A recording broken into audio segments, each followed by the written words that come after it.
Welcome friends in this grammar class of our Samarth coaching classes. And friends, once again the same question. Which question? I think you might have guessed my question. How are you doing, friends? How are you doing? There. Friends, every day I ask you the same question. Frequently, again and again, I ask you the same question. How are you doing? How are you doing? But friends, today I want to ask you, do you understand my question? Do you get the meaning of my question? Therefore, friends, today I am going to tell you the meaning of this question in Marathi. Okay, friends? काय आहे मित्रांनो की मी तुम्हाला दररोज हा प्रश्न विचारतोय, how are you doing, how are you doing, परंतु मला असं म्हणायचे की माझ्या प्रश्नाचा अर्थ कळतो का तुम्हाला? बाळांनो, त्याचा पहिला अर्थ असा आहे की तुम्ही जे बी काम करत आहात ते काम कुठपर्यंत आलेलं आहे किंवा त्याची प्रगती कशी आहे. तुम्ही जे बी मग तुम्ही अभ्यास करत असाल किंवा दुसरं एखादं काम करत असाल तर त्या कामाची प्रगती कशी चाललेली आहे किंवा ते कुठपर्यंत आलेलं आहे, कसं चाललेलं आहे, चांगल्या प्रकारे चाललेलं आहे का. आणि दुसरा त्याचा अर्थ असा बी होतो की तुमचं एकंदरीत कसं चाललेलं आहे, एकंदरीत कसं चाललेलं आहे, सगळं काही व्यवस्थित आहे का, अशा प्रकारे त्याचा अर्थ असतो. म्हणून मी तुम्हाला दररोज विचारतो की बाळांनो, how are you doing, how are you doing. परंतु मला आज असं वाटलं की तुम्हाला त्याचा अर्थ कळतो की नाही, म्हणून तुम्हाला मी मराठीमध्ये सांगितलेलं आहे. आणि ही अमेरिकन पद्धत आहे तुम्ही कसे आहात हे विचारण्याची. How are you doing, how are you doing हे जे वाक्य आहे ना, ही अमेरिकन पद्धत आहे की तुम्ही कसे आहात, हाऊ आर यू असं विचारण्याची. So friends, come to the point today. Which is the point? Friends, today's point is how to change an interrogative sentence into passive voice. How to change or convert an interrogative sentence into passive voice. So friends, once again come to the point of Marathi. पुन्हा एकदा मराठीच्या मुद्द्यावर मित्रांनो, आज आपल्याला काय करायचं आहे, प्रश्नार्थक वाक्याला पॅसिव्ह व्हॉइस मध्ये कसं करायचं ते आज आपल्याला बघायचं आहे. आतापर्यंत आपण विधानार्थी म्हणजे असर्टिव्ह सेंटेन्स पाहिलं, इम्परेटिव्ह सेंटेन्स पाहिलं. आज आपल्याला प्रश्नार्थक म्हणजे इंट्रोगेटिव्ह वाक्य बघायचं आहे. आणि इंट्रोगेटिव्ह मध्ये सुद्धा दोन प्रकार असतात, हे माहिती आहे तुम्हाला. इंट्रोगेटिव्ह वाक्याचे किती? दोन. कोणते? येस नो टाइप किंवा व्हर्बल क्वेश्चन, आणि दुसरा डब्ल्यूएस टाइप. तर हे दोन्हीही प्रकार पॅसिव्ह व्हॉइस मध्ये कसे केले जातात सॉरी ते आपल्याला बघणं अत्यंत गरजेचं आहे. म्हणून मी तुम्हाला याच सोबत प्रश्नार्थक वाक्य सुद्धा शिकवणार आहे. आणि आज परत एकदा तुम्हाला जसं विधानार्थी वाक्य मी प्रत्येक काळातले दोन दोन उदाहरणं घेऊन शिकवलं, तशाच पद्धतीने मी तुम्हाला प्रश्नार्थक वाक्याचं सुद्धा पॅसिव्ह व्हॉइस कसं होतं, प्रत्येक काळामध्ये कोणती सहाय्यकारी क्रियापदे कशी येतात हे शिकवण्यासाठी पुन्हा एकदा अगोदर सिंपल प्रेझेंट टेन्सची काही उदाहरणं देतो, पुन्हा कंटिन्यूअस प्रेझेंटची काही उदाहरणं देतो. एवढंच आहे की विधानार्थी वाक्यामध्ये मी जेवढा वेळ घेतला तेवढा याच्यात वेळ घेणार नाही. दररोज शक्य झालं तर 3 काळ मी घेणार आहे. तर आज सर्वात अगोदर आपण पहिला काळ बघणार आहोत. आणि पहिल्या काळाचं नाव तर तुम्हाला सगळ्यांना पाठ आहे. कोणतं रे बाळांनो? कोणतं? Simple present tense. बघा, उघडा डोळे बघा, नीट मी इथे लिहिलेलं आहे सिंपल प्रेझेंट टेन्स. आणि या सिंपल प्रेझेंट टेन्सचं जे प्रश्नार्थक स्ट्रक्चर आहे ते तुमच्या डोळ्यासमोर दिसतंय का नाही? बघा, हे अगोदर येस नो टाइपचं बघा, सिंपल प्रेझेंट टेन्स. तुम्हाला मी टेन्स शिकवत असताना सुद्धा वाक्याला प्रश्नार्थक कसं करायचं शिकवलं होतं, नकारार्थी कसं करायचं शिकवलं होतं. त्यासाठी सॉरी या ठिकाणी आता तुम्हाला त्याचं प्रश्नार्थक स्ट्रक्चर लवकर लक्षात यावं म्हणून बघा. प्रश्नार्थक वाक्यामध्ये येस नो टाइपचा जर क्वेश्चन असेल तर डू किंवा डजने सुरू होतो या काळामध्ये. या काळापुरता फक्त सिंपल प्रेझेंट, त्याच्यानंतर सब्जेक्ट, त्याच्यानंतर वर्ब, त्याच्यानंतर ऑब्जेक्ट. तुम्हाला माहिती आहे कोणत्याही येस नो टाइपच्या प्रश्नाचं जे कॉमन सूत्र आहे ते काय असतं? Auxiliary verb plus subject plus verb plus object. हे कुठल्याही common auxiliary verb, common yes no टाइपच्या प्रश्नाचं structure. Auxiliary verb subject plus verb plus object. इथं काळानुसार ऑक्झिलरी, इथं ऑक्झिलरी वर्ब काय आलं? Do does. पुन्हा सब्जेक्टला सब्जेक्ट, वर्बचं कितवं आलं या सिंपल प्रेझेंट मध्ये? पहिलं. त्याच्यानंतर ऑब्जेक्ट. बघा या ठिकाणी मी एक वाक्य लिहिलेलं आहे. डू डज पैकी काय आलेलं आहे? डज. सब्जेक्ट म्हणून काय आलेलं आहे? ही. आणि वर्ब म्हणून काय आलेलं आहे? सेल. आणि आता ऑब्जेक्ट म्हणून काय आलेले चॉकलेट्स. कशावरून आलं बघा, डज ही सेलचा अर्थ होतो तो विकतो का, काय विकतो असा प्रश्न विचारला तर आन्सर काय मिळेल चॉकलेट्स. म्हणजे या वाक्यातलं चॉकलेट्स हे ऑब्जेक्ट आहे. सगळ्यांना आवडतात चॉकलेट्स, फक्त मी सोडून. चॉकलेट्स. हा, तर आता हे वाक्य पॅसिव्ह कसं करायचं ते बघायचं. बघा या ठिकाणी हे झालं ऍक्टिव्ह स्ट्रक्चर, आता हे पॅसिव्ह स्ट्रक्चर पण लिहिलंय मी इथे बघा. पॅसिव्ह करत असताना अगोदर आपल्याला एम इज किंवा आर पैकी एकाने सुरुवात करायची. आता या तिन्हीपैकी कशाने सुरुवात करायची, तर या ठिकाणी जे कर्म येणार आहे त्याच्याकडून वर दिलेल्या वाक्याच्या कर्माला अनुसरून. कर्म एकवचनी असलं तर इज, कर्म अनेकवचनी असलं तर आर, कर्म जर इथं मी आला तर त्याचा आय होतो त्याच्यापुढे एम. म्हणून या ठिकाणी आपण ऑब्जेक्ट बघू. आपण ऑब्जेक्ट काय आले चॉकलेट्स. म्हणून आता चॉकलेट्स अनेकवचनी असल्यामुळे आपल्याला सुरुवात कशाने करावी लागेल आरने. आरने सुरुवात काय केली मला कळलं का, ऑब्जेक्ट म्हणून चॉकलेट्स आले अनेकवचनी. त्याच्यापुढे ऑब्जेक्टला ऑब्जेक्ट बघा CHO COFAES इथपर्यंत कळलं का. हे झालं ऑब्जेक्ट, हे आणि पैकी आर. त्याच्यापुढे आता पीपी. पीपी या ठिकाणी आलेल्या क्रियापदाचं सेलचं तिसरं रूप म्हणजे पीपी काय होतं सोल्ड होतं सोल्ड. आणि त्याच्यापुढे हे बायला बाय आणि सब्जेक्ट काय होता ही, हिचा बदल ही. हा, आणि प्रश्नार्थक चिन्ह काढायचं नाही. हे प्रश्नार्थक वाक्यामध्ये स्वरूप बदलत नसतं, ते डायरेक्ट इनडायरेक्ट मध्ये बदलत असतं. चेंड व्हाईस मध्ये वाक्याचं स्वरूप बदललं जात नाही. जे प्रश्नार्थक स्वरूप आहे ते तसंच राहतं. त्यामुळं प्रश्नार्थक चिन्ह काढून टाकायचं नाही. जसं तसं कळलं का. परत एकदा बघा. तेव्हा हे दिलेलं वाक्य डूडल्स पैकी डज आलतं, सब्जेक्ट म्हणून ही आलता, वर्ब म्हणून काय आलतं शेल, त्याच्यापुढे ऑब्जेक्ट म्हणून काय आलतं चॉकलेट्स. आता पॅसिव्ह करताना एम पैकी आर ने सुरुवात केली. आर ने का सुरुवात केली तर इथं चॉकलेट्स आणि कोणती ऑब्जेक्ट आलं होतं. त्याच्यापुढे ऑब्जेक्ट ठेवलं हे चॉकलेट. त्याच्यापुढे सेल या क्रियापदाचं तिसरं रूप ठेवलं सोल्ड. त्याच्यापुढे हे बायला बाय, सब्जेक्ट म्हणून या ठिकाणी ही आलता, त्या हिचा बदल काय केला हिम केला. शेवटी क्वेश्चन मार्क तसं ठेवलं. क्वेश्चन मार्क काढायचं नाही. कळलं का. आता एक आपण काय करू, ते झालं एस वन टाइपचा क्वेश्चन. आता आपल्याला डब्ल्यूएस टाइपचा क्वेश्चन कसा पॅसिव्ह होतो ते बघायचं.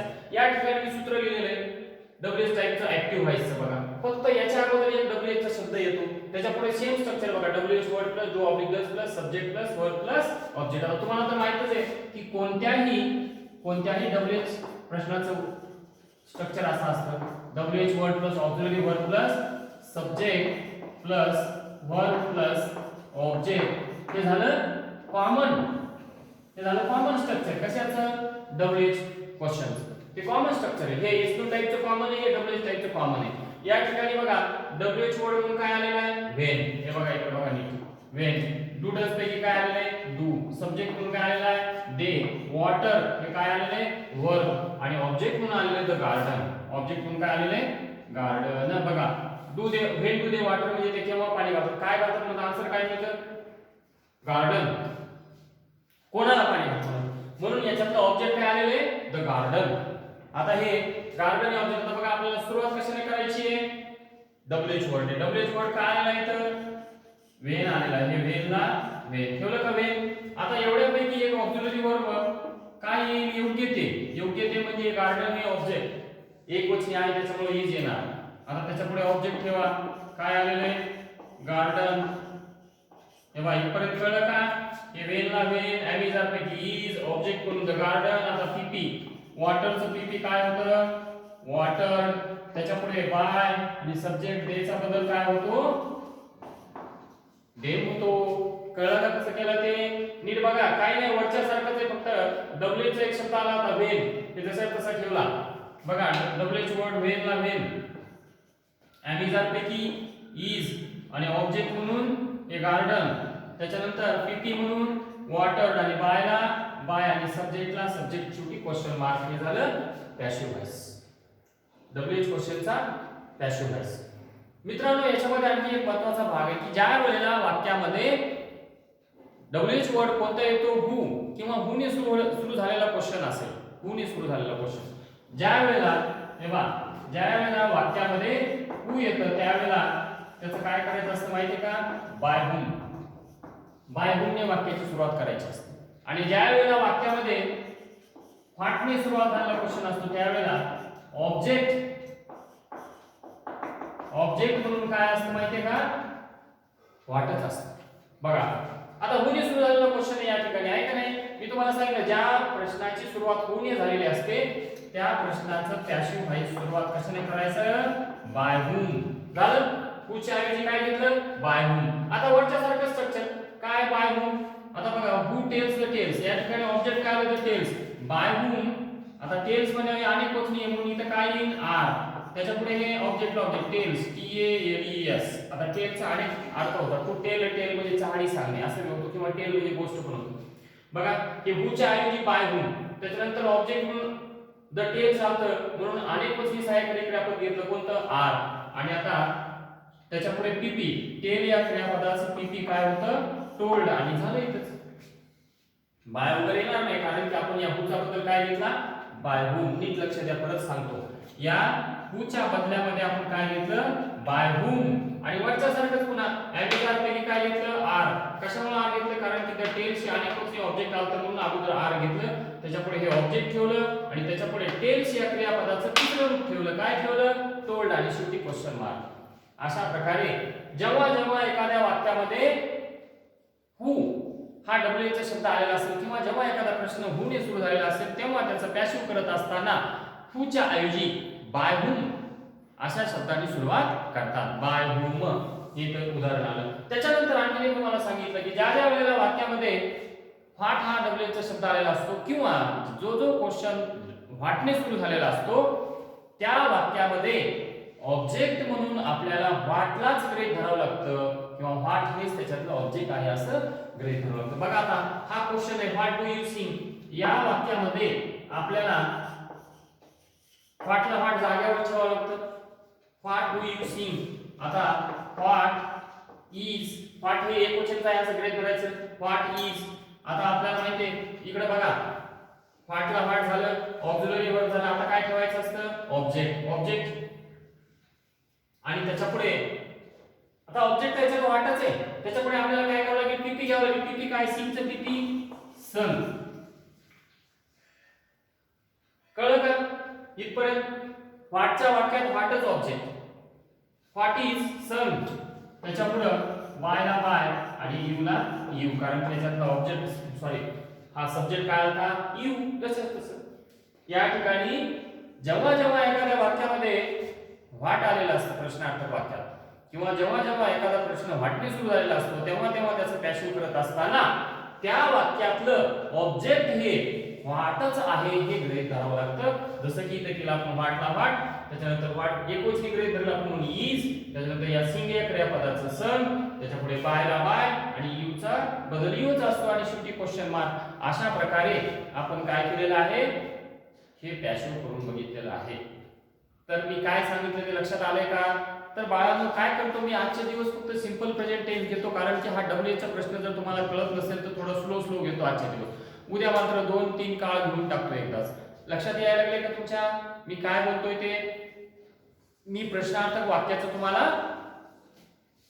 पॅसिव्ह व्हॉइस आणि ऍक्टिव्ह व्हॉइस सांगत आहे आणि या ठिकाणी सगळे काही सूत्र लिहून दिलेले आहेत. त्या सूत्रामध्ये टाकून तुम्हाला वाक्य करायचे, परंतु तरी सुद्धा आजचे दिवस थोडंसं प्रश्नार्थक वाक्य एखाद्याला समजायला जड जाईल, कठीण जाईल, अवघड जाईल म्हणून मी काय करतो आजचे दिवस फक्त सिंपल प्रेझेंट टेन्सच प्रश्नार्थक वाक्य फक्त सिंपल प्रेझेंट टेन्स बद्दलच कसं करायचं ते घेतो आणि इथेच थांबतो. पण तुम्हाला वेळी करायला काही वाक्य देतो. बघा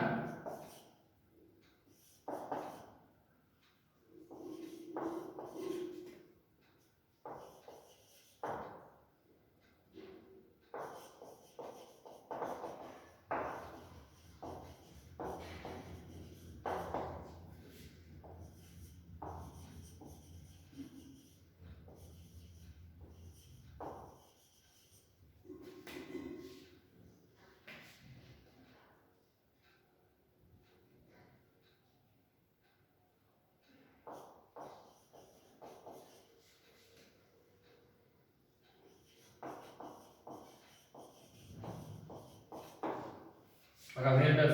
आणखी तुम्हाला मी वाक्य देतो या ठिकाणी देतो वाटतं तुम्हाला काही. इकडे लक्ष द्या बाळांनो. काल मी तुम्हाला एक ऍक्टिव्ह आणि पॅसिव्ह व्हॉइसचा चार्ट दिलाय, त्याच्यासोबत मी एक स्क्रीनशॉट पण दिलाय. परंतु तुम्हाला जर तो ऍक्टिव्ह पॅसिव्ह व्हॉइसचा चार्ट व्यवस्थित दिसत नसेल तर सोपा पर्याय आहे, त्याचा एक स्क्रीनशॉट मारा आणि स्क्रीनशॉट मारून काय करा, झूम करून बघा, तुम्हाला सगळं काही स्पष्टपणे दिसेल. आता या ठिकाणी पण तुमचं लिहायचं राहिलं असतं, ज्या ज्या वेळेला लिहायचं राहिलं असतं त्या त्या वेळेला असं स्क्रीनशॉट मारून लिहून घ्यायचा, म्हणजे तुम्हाला लक्षात येईल. आता आणखी मी तुम्हाला वाक्य देतो घरी करायला. बघा 2 झाले, तिसरं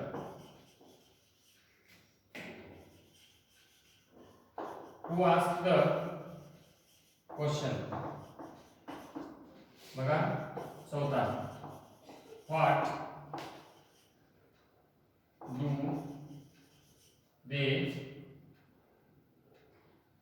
they why now how does she make tea when do we play chess. सातवं why does he pinch you. ठीक आहे मित्रांनो, 7 वाक्य झालेले आहेत. या ठिकाणी हे सगळे वाक्य घरी करण्याचा प्रयत्न करा. मी उद्या त्याला आन्सर टाकेल जमलं तर ते सगळे. परंतु काय होतं की आता मी पुसून टाकल्यानंतर माझ्याकडे वाक्य राहत नाही ते, कारण की माझ्याकडे लिहिलेले तर नसतात. म्हणून तुम्हाला जर येत नसतील तर मला कॉल करून विचारा. हा, आणि आजचे दिवस मी तिथे थांबतो. ठीक आहे बाळा, काळजी घ्या स्वतःची, स्वतःच्या कुटुंबाची, आणि अभ्यास बी करत राहा त्यासोबत. घाबरू नका. संकटाला धैर्याने सामोरं जा. Okay, thank you once again for watching this video, and don't forget to subscribe as well as to like the video if you like it. Okay friends, goodbye till then.